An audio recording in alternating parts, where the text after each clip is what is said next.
नमस्कार, आप सुन रहे हैं रेडियो हिंदुस्तान और मैं हूं आपके साथ पारिजात। पूछता है देश, क्यों महत्वपूर्ण है द्रौपदी मुर्मू का भारत का राष्ट्रपति बनना। पूछता है देश के लेखक हैं वरिष्ठ लेखक श्री सुभाष चंद्र जी। नवनिर्वाचित राष्ट्रपति महामहिम द्रौपदी मुर्मू जी को और देश को हार्दिक बधाई।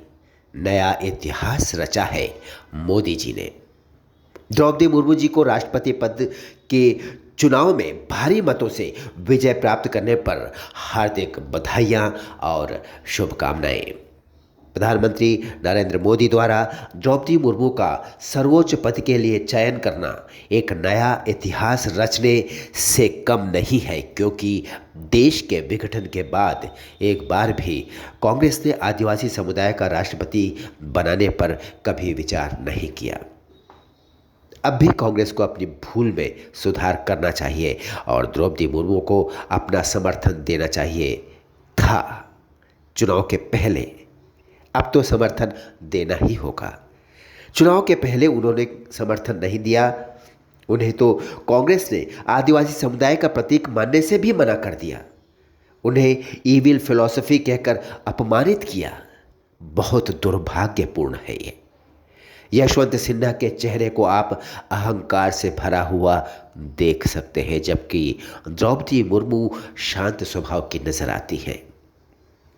कुल 4,754 वोट मिले, जिनमें 53 अवैध थे और 4,701 वैध मत थे, और इनमें 2,824 वोट द्रौपदी जी को एवं 1,877 वोट सिन्हा जी को मिले।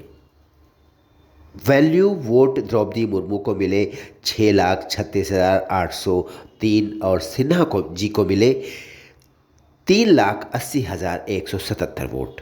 जब द्रौपदी मुर्मू को उम्मीदवार घोषित किया गया था, तब उनके पास यानी एनडीए के पास जीतने के लिए ज़रूरी वोटों से 12,000 वोट कम थे। किंतु अंतिम परिणाम कुछ और ही सिद्ध कर गया। उसने बताया कि द्रौपदी मुर्मू को जीत के ज़रूरी वोटों से लगभग 1 लाख वोट ज़्यादा मिले हैं। इस तरह लगता है यशवंत सिन्हा तो वास्तव में मुकाबले में थे ही नहीं। यशवंत सिन्हा वो इमोशनल कार्ड चलते रहे कि मैं भी कभी भाजपा में था, इसलिए मुझे वोट दे दीजिए। भाजपा में आप थे तो फिर भाजपा की जड़ें क्यों खोद रहे थे? जब भी आपको मौका मिलता है आप चढ़ाई कर देते हैं, कभी रफाल पर बोलने लगते हैं, कभी किसी और बात पर। मोदी पर हमला करने से आप कभी नहीं चूकते। किस तरह से आप भाजपा में थे, जिस तरह विपक्ष ने द्रौपदी मुर्मू को कम आंका है, मुझे तो लगता है द्रौपदी मुर्मू जी के हाथ से मोदी जी कुछ ऐसा काम कराने वाले हैं जिससे मुर्मू जी की काबिलियत पर उंगली उठाने वालों को लज्जित होना पड़ जाएगा। अंत में एक बार फिर द्रौपदी मुर्मू जी को बधाई और शुभकामनाएं और मोदी जी को साधुवाद। मैं फिर मिलता हूं आपसे। पूछता है देश का अगला अंक लेकर। अनुमति दीजिए, परंतु जाने से पहले हमेशा की तरह रेडियो हिंदुस्तान के मंच से फिर वही घोषणा करूंगा और फिर वही अपेक्षा करूंगा और फिर वही अनुरोध करूंगा।